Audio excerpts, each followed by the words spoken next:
දැන් බලන්න මම දෙන දැන් ඒකෙම බලන්න ටස්ක් එක රයිට් දැන් අර අපි හොඳට කරා විනාඩි 15 20 රයිට් එකපාරක්වත් ඒකේ එච්චුනේ නෑ මේ වුනේ නෑ මම දැන් අපි මේ වීඩියෝ එකේදී කියන්නේ අපි කොහොමද ඉන්නක බිල් කරන්නේ කියලා රයිට් I think අපි බලමු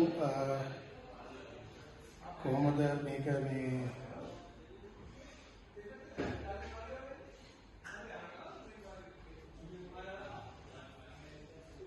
කරන්නේ කියලා රයිට් බලන්න මේක ඕන දැන් අපි ඊට පස්සේ එඩින් එක බිල් කරන්න වාට දුන්න තව විනාඩි 15ක් ගන්න කොහොමද දැන් අපි පුෂ් කරලා කොහොමද අපේ එතනින් වාඩප් වෙන්නේ ඇඩප්ට් වෙනන් පස්සේ ඊළඟට කොහොමද ඊළඟ සිටුේෂන් එකට ඇඩප්ට් වෙන්නේ කොහොමද එඩින් එක බිල් කරන්න කියලා. ඉතින් මේ වීඩියෝ එකේ ඒක හොඳටම වෙනවා. ඉතින් මට කියන්න ඕන ඔයාලා ඇඩප්ටබිලිටි එකේ මේ පළවෙනි අපි පටන් ගත්ත එක හොඳට ගියා. ඊට පස්සේ මම මොකද්ද දුන්නේ ඔයාලට බෝල් කරලා ප්ලෑන් එකක් දුන්නා. අපි මේ වීඩියෝ එකේ තියෙනවා නේද අපි කියන්නේ ඊකට බෝනස්ලට දුන්න ටාගට් එකක් කොහොමද වැට් කරන්න බෝනස්ල දීලා. ඉතින් ඒකෙදි මම ඔයාලට දුන්නා බෝල එකක් දුන්න ටාගට් එක මතකද මේ වීඩියෝ එකේ බෝල අපි 30ක් 40ක් අතර ඕවර්ස් ටික ගියා ඕවර්ස් පින එක්තාම ඕවර්ස් ටික රයිට් ආම් දෙවි. ඉතින් එතකොට අපි ඒකේ ඔයාලට අපි දුන්නේ කීපාරක් කොහොමද ටාගට් එකක් දුන්නේ ඔයාලට මෙන්න මේක අපිට මේ ලකුණු 60ක් අපේ ඕන මේ ඕවර්ස් ගන්න කියලා. ඉතින් ඔයා ඒක බිල් කරා මම ඒකේ සමහර දැන්වලදී රන්ස් මයිනස් දැම්මා ඩිඩක්ට් කරා ඒක වර්කවුට් කරා කොහොමද හොඳට ඉසි මේකක් ගියා. මම හිතනවා ඒකත් ඔයා හොඳට සිටුේෂන් එකට ඇඩප්ට් වෙලා ඒ වැඩේ හොඳට කරගෙන ගියා කියලා. ඊට පස්සේ අපි මොකද කරේ බවුන්සර් එකට කොහොමද ෆීල්ඩ් එකක් සෙට් කරලා මේක යනවා බවුන්සර් එකට කොහොමද ෆීල්ඩ් එක ඔක්කොම අපි සෙට් කරලා කොහොමද කන්ට්‍රෝල් කරන්නේ ෂොට් එක කොහොමද මේ ප්‍රෙෂර් එක හැම වෙලාවෙම එන්න පුළුවන් අපි හොඳ ක්‍රිකට් එක. ඒකත් මම හිතන්නේ টপ ලෙවල් එකට ඒක කරා ගොඩක් පාන්සිලා බෝල් ඇතෑරියා හොඳ බෝලේ හරි බෝලේ පිච් කරලා ගැව්වා මේකේ. ඉතින් මම හිතනවා ඒකත් ඔය හරියටම කරාලි.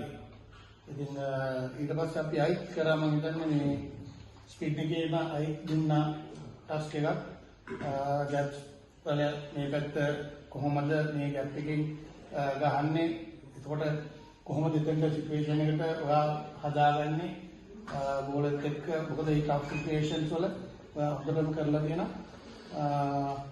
මම හිතන්නේ ඒකත් අපි පැය 3ක් යනකොට ඒක මේ වුණා ඊළඟ එකේ අපි මං හිතන්නේ අපි ඊට පස්සේ අපි කරා සයිඩාමුයි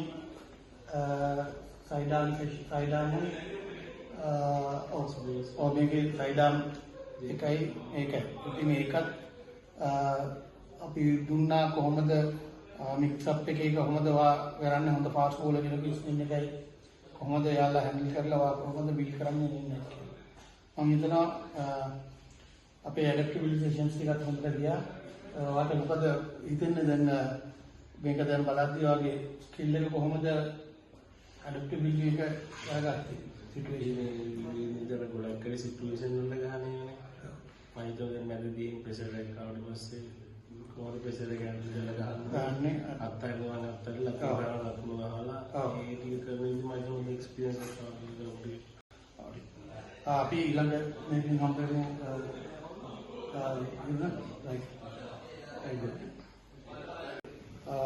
ඉරුණා අපි ඒ වගේම තව මට එකක් චුට්ටක් ඒකේ මේ එකක් මට මිස් වෙලා තිබුණා. අපි කරා පිච් කන්ඩිෂන් එකට කොහොමද ඔයා ඇඩැප්ට් වෙන්නේ කියලා. මොකද බවුන්ස් වෙන්න පුළුවන් සමහරවිට අපි ඒක කරා අපි ටෙනිස් බෝල් යූස් කරා අපි ඒකට hard ball යූස් කරා hockey ball යූස් කරා කියන්නේ පිච් එකේ අපි භාගයක් හදුවා ග්‍රාස් තියෙන භාගයක් අපි ඩ්‍රයි වෙලා හදලා කොහොමද කොහොම පිච් එකට මේ හැන්ඩල් උනේ කියලා වට මේ වීඩියෝ එක බලහම තේරෙනවාට අපි ග්‍රීන් පැත්තයි මේ තනකොළ දින පැත්තයි අනිත් පැත්තයි දෙකේම මොකද මේ මට හිතෙනවා ඒකේ adaptation එක කියන්නේ වාගේ adjust timing right late ගහපු ඒවා front එකට ඇවිල්ලා feed choose කරපු ඒවා මේ බලන්න ඉතින් ඒකෙන් තමයි වා ඒ වෙලාවේ pitch එක අනුව ගොඩක් සක්සස් වුනේ. ඔයාට මොකද හිතන්නේ මේක දකිද්දි බලන්න කොච්චර දෙයක් ඔයාට වෙනවද කියලා මතකද මේ දැන් ඒ ගහලා කොහොමද ෆීල් වුනේ කියලා?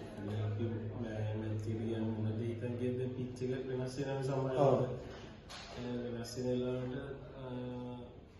ඒක ඇඩ්ජස්ට්මන්ට් ටයිමින් වලට බලන්න ටයිමින් මම කිව්වේ ප්ලේ ලේට් ගැහුවා හොඳට කම්පියුටර් එක යූස් කරා හොඳට ඇවිල්ලා බෝඩ් එක යටට ඇවිල්ලා ටර්න් වෙන්න කලින් වර්ක් කරා මම හිතනවා මේ ඒ අන්තිම සෙෂන් එකත් මම හිතනවා හොඳට ගියා නේ right okay thank you right